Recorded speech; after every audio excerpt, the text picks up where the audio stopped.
John Locke by Haley Burgett. Biographical information. John Locke was born in 1632 in a small cottage by a church in Wrighton, Somerset. He lived in France for a while, but then returned back to England during its troubled times. He was a philosopher and a political theorist, and Locke laid much of the groundwork for the Enlightenment. Some of his achievements are his book called The Essay.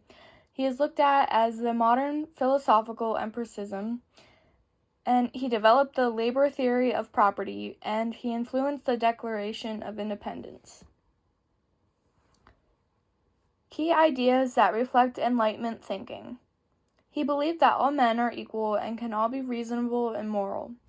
He believed that each person had basic natural rights, and they were life, liberty, and property.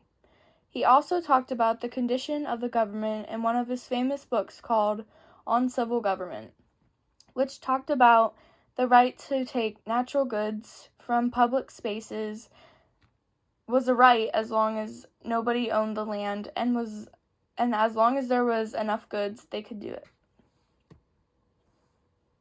Impact on modern government. John Locke created the social contract, which he had hoped would reduce liberty. He changed nationalism's meaning to not obey the king, but to take in consideration the land needs. John Locke contributed to the Declaration of Independence by writing that citizens can overthrow the government if the government fails to protect their natural rights. The symbol I chose was this. I chose this symbol because it represents the main focus of John Locke's time in government and what he wanted to change. He wanted to create peace by declaring that everyone had natural rights and everyone is equal. And these are my citations.